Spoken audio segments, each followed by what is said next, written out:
Welcome to star 9 news. TDP నాయకురాలు రాజేశ్వరమ్మతో పాటు 40 కుటుంబాలు వైఎస్ఆర్సీపీలో చేరారు. వారికి వైకాపా కండువా కప్పి సాదరంగా పార్టీలోకి కిలివెట్టి సంజీవయ్య, వేనాటి రామచంద్రారెడ్డి ఆహ్వానించారు. ఈ సందర్భంగా కుప్పం పార్టీ రాజేశ్వరమ్మ మాట్లాడుతూ, నేను గత 30 సంవత్సరాల నుంచి తెలుగుదేశం పార్టీలోనే ఉన్నాను. ఏ రోజు కూడా నా సొంత డబ్బులు ఖర్చు పెట్టే పార్టీలో ప్రతిదీ చేశానే కానీ ఎవరి వద్ద ఒక్క రూపాయి ఆశించలేదని చెప్పుకొచ్చారు. నా సొంత నిర్ణయంతోనే తెలుగుదేశం పార్టీ నుంచి వైఎస్ఆర్సీపీ పార్టీలో చేరిన గాని దీనిలో ఎవరి ప్రమేయం లేదని మీడియా ముఖంగా తెలియజేశారు. రాబోవు శాసనసభ ఎన్నికల్లో కిలివెట్టి సంజీవయ్యను అత్యధిక మెజారిటీతో గెలిపించుకుంటామని, అలాగే వైఎస్ జగన్మోహన్ రెడ్డి మళ్లీ మన రాష్ట్ర ముఖ్యమంత్రి అవుతారని తెలిపారు.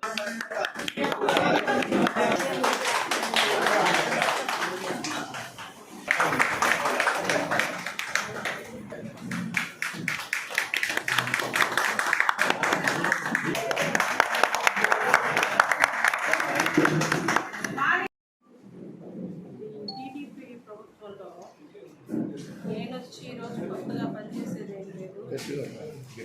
వేనాటి మున్రెడ్డి గారు నమ్మకం మా నాన్న, ఆ తర్వాత మా ఆయన, నేను దాదాపు 40 సంవత్సరాల నుంచి అక్కడ రాజకీయ జీవితాల్లో మేము కష్టపడుతూ చేస్తూ ముందుకెళ్తా ఉన్నాం.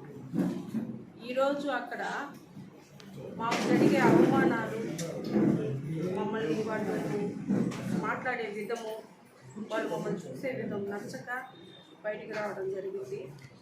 అది కూడా ఒకసారి 2 సార్లు కాదు. పెద్ద ఆయన బయటకు వచ్చిన తర్వాత కూడా మేము సరే పార్టీ కోసం పనిచేయాలని అన్ని విధాలుగా సర్దుకొని ఎన్ని బాధలు ఉన్నా మనసులో పెట్టుకొని వెళ్ళి పార్టీ కోసం పనిచేయాలనుకున్నాము. కానీ అక్కడ ఏవి కూడా అనుకూల పరిస్థితులు కనిపించట్లేదు. 40 ఏళ్ళు కాదు, 4 ఏళ్ళు కాదు, ఒక పార్టీని నమ్ముకొని మగవాళ్ళను రాజకీయం చేయడం గొప్ప విషయం కాదు. ఒక అమ్మాయి బయటకు వచ్చి రాజకీయం చేయాలి, లేకపోతే బయటకు వచ్చి ఏమన్నా మాట్లాడాలి అంటే ఎంత ఇబ్బందో. ఫ్యామిలీని ఫేస్ చేయాలి, పబ్లిక్ని ఫేస్ చేయాలి, ఎవరు ఏమన్నా ఓర్చుకోవాలి. ఇవన్నీ దాటుకొని వచ్చి మేము రాజకీయం చేస్తున్నామంటే మాకు అక్కడ రెస్పెక్ట్ కావాలి. ఫస్ట్ మహిళలకి రెస్పెక్ట్ ఇచ్చిన కాడే రాజకీయం కూడా నిలకడగా నిలబడుతుంది. టీడీపీలో అలాంటి రెస్పెక్ట్ లేదు. మహిళలకి మహిళా సీట్ తెచ్చుకున్నావే కానీ మహిళల్ని రెస్పెక్ట్ ఇచ్చి అక్కడ పెట్టుకునే నాయకుడు, నాయకత్వం టీడీపీలో లేదు.